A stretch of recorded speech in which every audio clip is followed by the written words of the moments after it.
Hello and welcome to Zero Tackle's First Pass, where we take a dive into some of the biggest stories making news in the NRL this week. Well, if you've missed it, Luciano Leilua has officially been released by the North Queensland Cowboys on Friday morning, and all talk is that he will sign with the St George Illawarra Dragons on a mega deal worth around $900,000 per season for the next couple of years. It's a big move that moves Leilua back to the club where he made his NRL debut, and a big risk on the Dragons' behalf, paying such big money for a player who has been out of form in the last 18 months, it has to be said.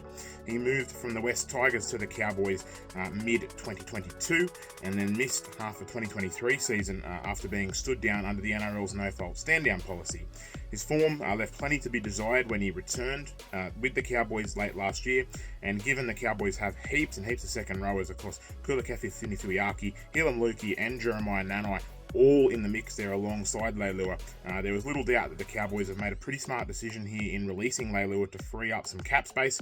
Lukey and Finifiliaki are off contract in Townsville at the end of the year, so smart decision from the Cowboys. The Dragons, on the other hand, they have to take risks in recruitment. We know that Shane Flanagan is all about a fast rebuild at the club. There's a lot that needs to happen for the Dragons to springboard their way back up the ladder. Whether Leilua's the answer is debatable, but it's certainly a start in the right direction, signing a big-name player who has plenty of potential. Leilua walked straight into the starting 17 at the club he made his debut for. Of course, Jaden Sewell with the other second rower.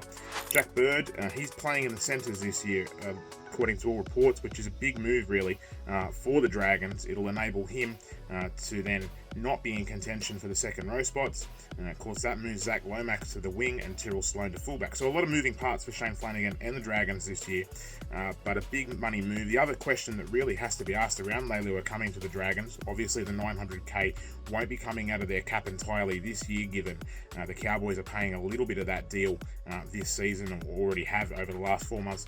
But the other question that has to be asked is just how much it impacts the Dragons' salary cap moving forward. Of course, we know Flanagan has made approaches for Tom Dearden, Joey Manu, Adam Fanua-Blake. He's desperate for a quick rebuild at the Dragons. How much does that $900K impact their ability to sign players moving forward, given the constraints of the salary cap? So big questions for the Dragons, lots of moving parts this year, and it'll be really, really intriguing just to see how this one transpires over the coming weeks, months, and indeed seasons. So let us know in the comments what you think about this deal for Leilua. Have the Dragons paid too much? Have they made a right decision in bringing him to the club? And have the Cowboys got it right in releasing the second rower? Do let us know in the comments what you reckon for both clubs coming out of this one. Well, that's it for today. Be sure to subscribe to our YouTube page here at Zero Tackle, and follow our website, zerotackle.com, for all the latest news, analysis, video, opinion. We are Australia's #1 independent rugby league source.